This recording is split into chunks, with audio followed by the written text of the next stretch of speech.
사실 헌정사상 처음으로 대통령의 구속이에요. 네. 법원의 영장 발부 주요 사유 중에 하나가 증거인멸의 우려가 있다라는 대목으로 지금 알려졌는데 현직 대통령이 무슨 증거인멸이냐라며 대통령 변호인단 측은 상당히 지금 반발하고 있거든요. 이 대목 어떻게 보십니까? 사실상 이제 대통령이 지금 현직 대통령이지만 직무가 정지되지 않습니까?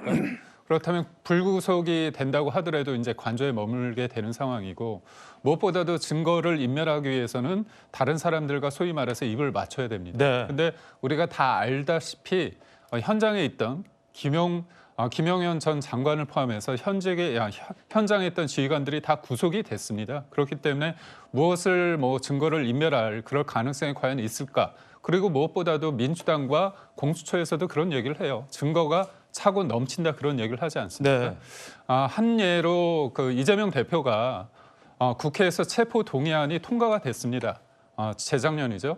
그때 여소야대 국면인데도 불구하고 국회의원들이 개개인의 헌법 기관임에도 불구하고 그거를 체포 동의가 필요하다고 해가지고 통과시켰습니다.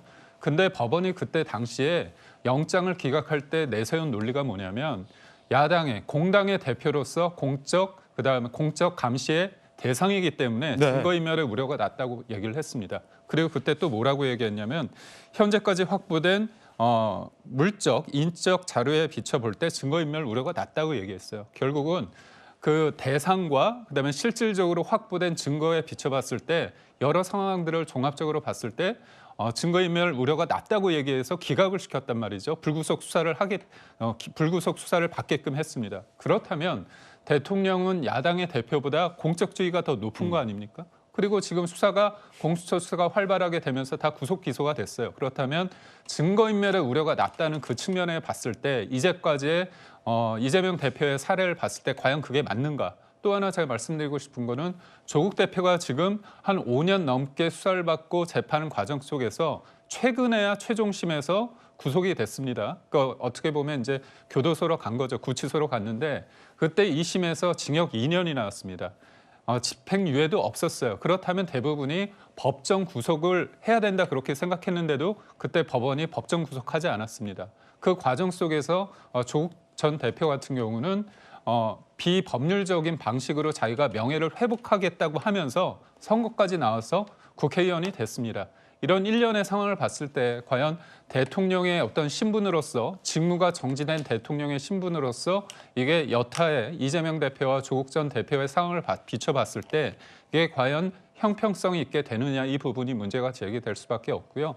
무엇보다도 예를 들어서 범죄의 어떤 상대적으로 범죄 소명이 이루어졌다거나 아니면 도주의 우려가 있다거나 이런 부분에 대한 언급은 전혀 없습니다. 그냥 예. 딱 한 줄 증거인멸의 가능성이 높다. 이걸 가지고 했을 때 뭔가 지지자들 입장이나 국민들 입장에서는 이게 뭔가 좀 형평성의 문제가 있지 않는가 예. 그런 생각을 할 수 있는 대목이지 않을까 그런 생각을 해봅니다. 자, 조금 전에 여당에서도 비상회의를 열고요. 입장들을 발표했습니다. 권영세 비대위원장 같은 경우도 야권 정치인들과의 어떤 수사의 공정성 문제를 제기한 바 있는데 국민의힘의 정광재 대변인 나오셨는데요. 예. 이를테면 이런 겁니다. 이재명 대표에 대한 구속영장도 기각이 됐는데 그때 김기영 대변인이 언급했던 것처럼 앞서 이제 조금 전 권영세 비대위원장도 그 문제를 거론했는데 제1야당 대표가 이제 공적 감시의 대상이기 때문에 이미 확보된 증거를 훼손하거나 인멸할 가능성이 없다며 구속영장을 법원이 기각하지 않았습니까? 네. 그런데 왜 이 현직 대통령에 대해서 증거가 차고 넘친다면서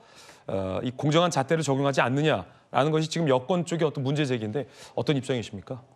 법 집행에 있어서 가장 중요한 건 형평성이죠. 네. 그러니까 이재명 대표와 관련한 이야기를 하지 않을 수가 없는 상황에 달하고 있다고 봅니다. 이재명 대표도 여러 재판, 특히 구속영장 그 심청과 관련해서 그 심사를 받을 때도 혐의가 일정 부분 소명됐음에도 불구하고 구속의 필요성을 느끼지 못한다고 해서 불구속 수사가 이루어졌었던 건데 지금 대통령과 관련해선 단지 증거인멸의 우려가 있다는 이유만으로 구속 수사가 이루어지는 겁니다. 이런 부분에 대해서 대통령을 지지하는 분이든 그렇지 않은 분이든 충분히 문제 제기를 할 수 있다고 생각합니다. 저는 증거인멸의 우려와 관련해서도 앞서 김기영 대변인이 잘 설명했지만 군경 지휘부 10명이 모두 구속 상태에 있습니다. 그리고 대통령의 직무는 완전히 정지돼 있는 상태인데 이런 상황에서 추가적인 증거 인멸이 가능한 것인가? 이 부분에 대해서 법원이 지나치게 과한 평가를 했다는 생각이 들고요. 앞으로 이제 구속 적부심이라든가 대통령이 갖고 있는 방어권이 저는 뭐 행사돼야 된다고 생각합니다. 구속 적부심 과정에서도 과연 지금 구속 수사가 능사인가라는 부분에 대해서는 따져봐야 할 대목이라고 생각합니다. 예, 자 바로 이 대목이 지금 논란적인데요. 직무정지된 대통령이 어떻게 증거를 인멸할 수 있느냐라는 부분에서 여야의 입장이 조금은 다를 것 같습니다. 자 일단 김영주 의원님, 네. 구속된 대통령의 이제 영장 사유 중에 하나가 증거 인멸의 부분이 가장 크게 됐어요. 뭐 같은 혐의는 아니지만 이재명 대표가 영장 기각됐을 때는 증거 인멸의 우려가 없다. 현직 대통령은 증거 인멸의 우려가 있다라고 해서 한쪽은 구속이 기각되고 한쪽은 구속이 된 건데 탄핵이 된 특수 상황.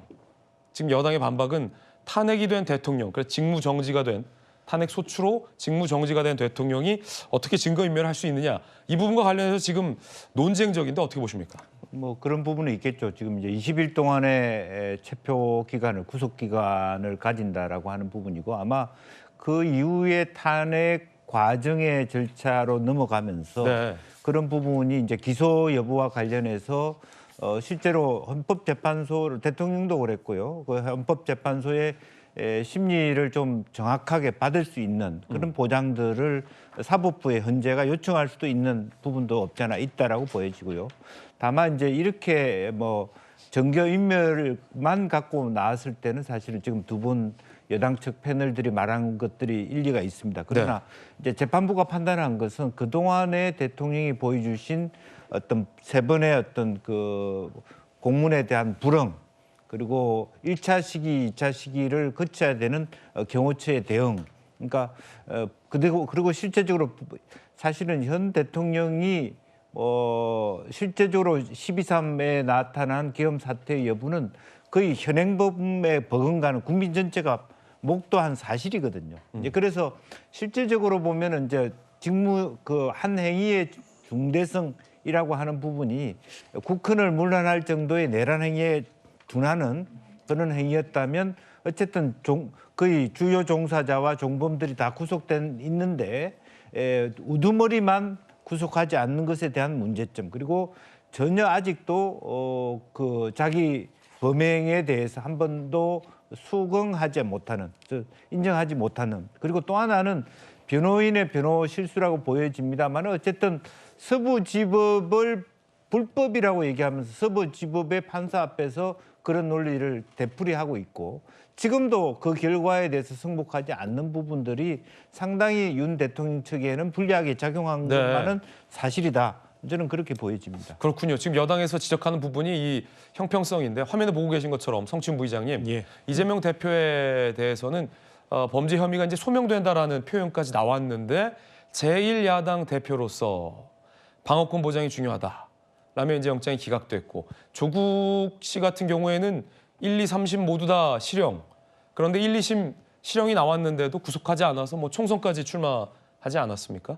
자, 왜 이렇게 잣대가 다른 거냐? 여당에서는 이런 문제 제기입니다. 어떻게 보십니까? 저희가 봤을 땐 잣대가 다른 부분이 전혀 없다라고 봅니다. 왜냐하면 조국 전 대표나 이재명 대표가 압수수색에 저항했습니까? 지금 윤석열 대통령이 보인 태도처럼 요새화해서 관절을 요새화한 다음에 압수수색도 못하게 하고 소환 조사에도 불응하고 체포영장 집행도 사실상 처음엔 저항하고 이런 모습 보였었습니까? 조국 전 대표, 뭐 정경심 교수 사무실 등등해서 다 압수수색 당했고요. 이재명 대표도 마찬가지입니다. 관련 집무실이나 이런 것들 다 압수수색 당했습니다. 그러면 그런 걸 통해서 자료나 이런 것들이 수사 자료가 확보가 됐기 때문에 추가적인 이 증거인멸의 우려가 없다. 왜냐하면 야당 대표가 그 상황에서 뭐 아까 뭐 다른 분들 말씀하신 뭐 다른 사람들과의 입맞춤이나 이런 것들을 할 수 없을 것이다라는 그런 거에 의해서 기각이 됐던 것인데 윤석열 대통령은 다르지 않습니까? 압수수색 압수수색을 다 저항하면서 어떤 자료도 뺏기지 않았습니다. 모든 자료를 본인이 관저나 대통령 집무실에 있는 자료들 절대로 접근을 못하게 하고 있는 상황이고 거기에는 결정적 증거들이 있을 가능성이 매우 높습니다. 왜냐하면 지금 아까 줄줄이 구속됐다고 말씀하셨지만 줄줄이 구속된 그 사령관들과 김명현 전 장관과 그 사람들의 입장과 지금 윤석열 대통령 측 변호인의 입장이 다르거든요. 왜냐하면 나는 그런 명령 내린 적 없다. 사령관들이 거짓말하고 있다라고 얘기를 하고 있기 때문에 그런 것들은 뭐 비화폰은 대통령실에 있는 비화폰 서버를 확보해야 되는데 그것조차 접근을 못하게 하지 않았습니까? 그런 걸 비롯해서 이미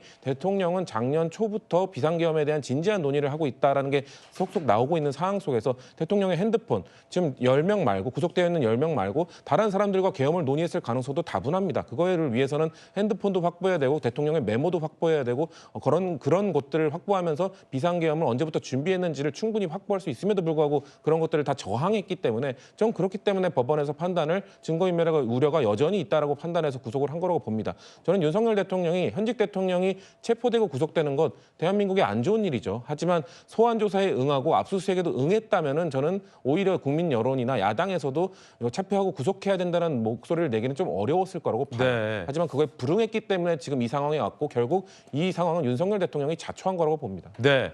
자, 그런데 지금 김기웅 대변인님, 여당에서는 이 구속과 체포영장은 다르다. 그러니까 체포영장이 발부된 사유로서는 뭐 관저에서 공수처의 수사에 불응했던 것 차원 때문에 체포영장이 발부될 수 있지만 구속영장은 사실은 형사소송법에 근거한 엄격한 기준이 있다라는 지적도 나오는데 가장 크게 고려되는 것이 이제 두 가지가 범죄의 중대성은 전제로 돼야 되고 거기에 이제 증거인멸과 도주의 우려인데 네.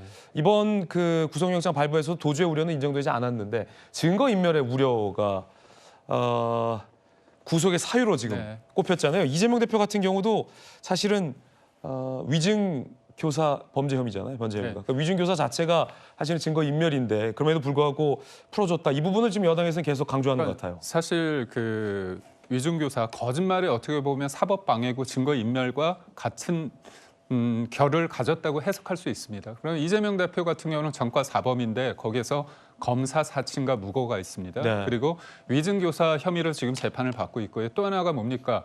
공직선거법 위반 혐의로 했는데 그게 허위사실 공표죄 아닙니까? 그게 1심에서 징역 1년에 집행유예 2년이 나왔습니다. 결국은 그런 거짓말과 그런 허위 사실에 대해서 얘기할 수 있기 때문에 증거인멸의 우려가 크죠. 네. 근데 그럼에도 불구하고 어떻게 보면 재판부가 불구속 수사를 하고 있습니다. 그러니까 영장이 발부됐다고 해서 이게 유무죄가 확정된 건 아닙니다. 다만 수사나 재판 과정에서 구속된 상태에서 그걸 받느냐 아니면 불구속에 받느냐 그의 차이가 있는 거죠. 그렇기 때문에 지금의 구속영장이 발부됐다고 해서 대통령의 혐의가 확정됐다고 볼 수는 없고요. 저는 이 말씀을 드리고 싶습니다. 아주 현실적인 얘기예요. 대통령이 탄핵이 됐습니다. 그렇다면 헌재 재판을 받아야 되잖아요. 일주일에 2번씩 받습니다. 그것도 일괄 지정이 됐어요. 헌재에서 5일을 일괄 지정하고요. 그다음에 3일을 추가 일방적으로 지정했습니다. 그러면 지금 구속된 상태에서 공수처 수사를 받고 또 기소돼서 형사소송 재판을 받으면서 그렇다면 또 구속된 상황에서 헌재 재판에 임할 수 있을까요? 그건 현실적으로 불가능합니다. 방어권 보장이 힘들 거고요. 무엇보다 또 민주당, 여소야대 국면에서 국회를 장악하고 있는 민주당이 국정조사를 통해서 대통령 데려오겠다, 소환해가지고 조사하겠다 하지 않습니까? 네. 그렇다면 대통령이냐 아니냐를 떠나서 일반적인 한 사람이 이 재판을 헌법재판도 이렇게 받고 구속된 상태에서 그다음에 형사재판 받고 또 국회에서 부르면 가고 이게 자신의 방어권을 행사할 수 있는 상황은 아니잖아요. 그러니까 저희가 말씀드리고 싶은 게 뭐냐면 문제가 있다고 하면 적법한 어떤 절차를 통해서 하면 됩니다. 그리고 피고인의 방어권을 보장하면 되는데 이 문제의 사단이 뭐냐? 제가 말씀해 주신 것처럼 조국 사태 관련해 가지고 수사를 뭐 방어하지 않았다, 뭐 수긍했다 그렇게 말씀을 하시는데 이 문제의 본질이 뭐냐면요. 대통령을 공수처가 내란죄 혐의로 수사할 수 없는 공수처가 수사를 했기 때문에 이 사단이 난 부분이 있습니다. 대통령이 적법한 절차를 통해서는 임하겠다고 얘기했습니다. 경찰을 통해서 내란죄 수사를 하면 되는 거였습니다. 근데 그럼에도 불구하고 그러지 않고 공수처가 민주당에 어떻게 보면 사실상 지휘권을 받아가지고 지휘를 받는 상태에서 일방적으로 했다는 거죠. 국민들이 다 기억하고 있습니다. 장갑차를 동원해라, 뭐 총 맞을 각오로 해라, 관을 준비해라. 이렇게 해서 떠밀리듯이 해서 수사를 해서 체포도 강제적으로 한 거고요. 그다음에 구속도 됐는데 저는 그렇습니다. 체포는 왜 합니까? 조사를 받기 위해서. 조사는 왜 합니까? 진술을 받기 위해서. 그런데 그 과정 속에서 이미 수사라는 것도 있고 강제 수사도 있는데 1차 집행에 실패를 했어요. 그렇다면 다른 방식으로 할 수 있는데도 불구하고 강제를 체포를 강행을 했고요. 또 구속영장까지 청구했습니다. 그래서 저는 이 1년의 상황을 봤을 때 적법 절차가 망가진 법치주의나 민주주의는 힘들 거고요. 적법 절차의 어떤 정당성이 확보돼야만 우리가 이 1년의 상황을 됐을 때 어떤 결과가 나왔을 때 우리가 수긍을 할 수 있는 거 아닙니까? 네. 그런 측면에서 있을 때 속도나 아니면 지금의 어떤 분위기 속에서 이거는 일방적으로 이렇게 몰아갔을 때 과연 국민들이 이걸 받아들일 수 있을지 그거에 대해서는 저는 의문입니다. 자, 이제 증거 인멸과 관련해서 계속해서 쟁점이 되고 있는데 김영주 의원님, 네. 야당에서는 이재명 대표나 조국 전 대표가 뭐 증거 인멸이나 도주의 우려가 있었느냐, 수사 협조하지 않았냐라고 항변하고 있습니다만 사실 조국 부부 같은 경우는 PC 자체를 인멸하려 하다 발각이 됐잖아요, 뒤늦게. 그럼에도 불구하고 1, 2심 실형이 선고됐는데도 구속을 시키지 않았단 말이죠. 그만큼 피의자의 방어권이 증거를 인멸하려 했고 실형이 나왔음에도 구속은 안 된다. 왜? 방어권이 보장돼야 한다라는 대목인 건데 그럼 국민들이 어떻게 봐야 하나요? 그런 조국 씨와 이런 윤 대통령에 대한 법원의 판단이 다른 이유를 우리 국민들은 좀 어떻게 받아들여야 될까요? 사실은 뭐 좀 그런 형평성에 대한 문제 제기를 하는 그런 국민들이 상당수 있을 것이라고 네. 생각합니다. 또 실제적으로 제가 보더라도 조국 장관이 그 정경심 씨와 더불어서 지나치게 말하자면 구속되지 않은 상태에서 많은 그 활동을 했다는 것에 대해서도 상당히 비정상적이었다. 물론 최근에 일련의 과정이 검찰 개혁의 과정이었다고 보면 그것이 그런 방향이 맞는지도 모르겠고, 막 그런 방향이라면 그것이 대통령까지 적용돼야 된다. 이제 그런 논리로 충분히 이제 반론이 있을 수 있겠다고 생각합니다. 이제 그럼에도 불구하고 우리나라의 법 체계는 사실은 자유심증주의라고 하는 결과적으로는 그 유무죄 판결 또 실제적으로 무엇이 더 중요한지는 전적으로 해당 재판부, 예. 해당 판사의 몫입니다. 그렇군요. 그래서 어쨌든 윤 대통령도 그러한 서부지법의 문제점에도 불구하고 출석하셨잖아요.